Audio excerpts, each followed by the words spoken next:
Hey mga paps, welcome back sa ating for today's video. At ngayon naman po ay mag-a-arrange ako ng pangregalo muli. At ito nga ayusin ko pong ito ay pangregalo po ito para sa lalaki. Sa mga may kotse po dyan, baka yung mga jowa nyo ay may mga kotse o regaluhan nyo po nito. Ito pong nilalagay ko dito sa may styrofoam. May yan po yung maska kung tawagin nila dito. Yan po yung sa may manubela ng sasakyan ng kotse. Parang cover po niya kumbaga. Dalawang klase nga po yan. Ang cover sa handle, isang malaki tsaka isang maliit. Parang sa taas yata yung isa tapos sa baba yung isa. Bale ang sabi po ng customer dito ay ako na daw po bahala mag-design. Ay ito pong customer na ito ay napakabait po. Kumbaga lagi na po talaga siya nagpapagawa sa akin. At saka wala rin po problema sa bayad. At dahil inayan nga po ako na mag-arrange ng sarili kong idea. Bali naisip ko po siyang ipatong dito sa may mga styrofoam. Tapos yung styrofoam po, nilagyan ko lang po siya ng ribbon na paikot. Di ko na rin po siya binalutan ng buo para magsisilbing design na rin niya yung kulay puti. At ito na nga po mga paps. Bali dinidikit ko na po siya dyan. Ginamitan ko lang po siya ng double tape. Matibay naman po yan. Kasunod naman po itong wallet. Nababaguhin po natin yung ribbon. Yung ribbon po kasi nito dati sobrang laki. Tapos natatakpan na yung company name doon sa may pinakang box niya. Kaya babaguhin po natin, palilinisin po natin ng kaunti. Bali yung ribbon po, dito lang ilalagay sa may isang side, dito sa may taas. Bali ang una nga po dyan ay nagcut lang po ako ng medyo malaking size, tapos dinikit ko siya ng pabilog. Tapos dinikit ko po siya sa gitna. Tapos yung pangalawa naman po, medyo maliit yung size niya. Tapos pag didikitin po siya, tapos lalagyan ng pinakang belt sa may gitna. Medyo hindi po kasi kita dito.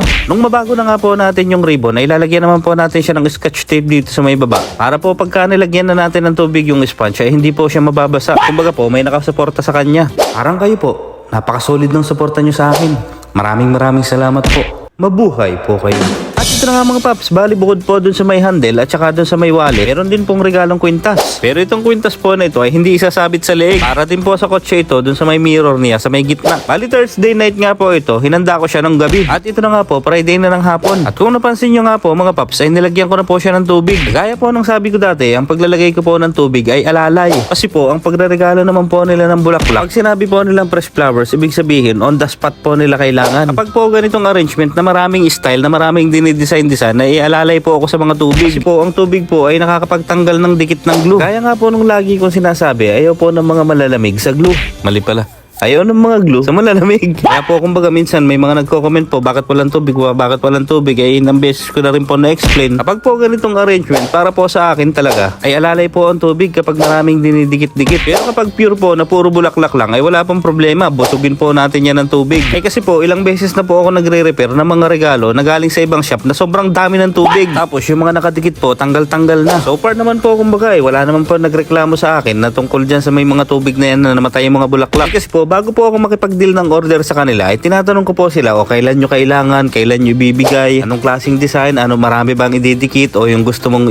isasantabi natin yung bulaklak para doon lang yung bulaklak tapos ididikit natin yung mga regalo na ganyan-ganyan. Ay kapag ka po sinabi nila, oy ganito, kailangan may design, kailangan ganito, ito ilagay mo doon, ito ilagay mo dyan. Ay kapag ka ganun na po ang dali ng customer, ay alalay po ang tubig ko doon. Ay intindihin ko pa po ba yung bulaklak kaysa doon sa galit ng customer at natanggal yung regalo. Siyempre, joke lang po yun.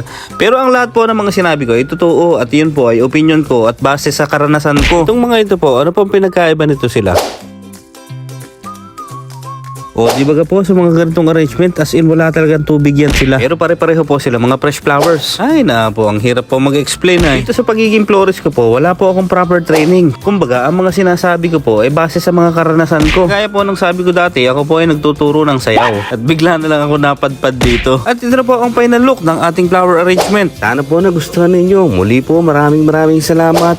Mabuhay po kayo.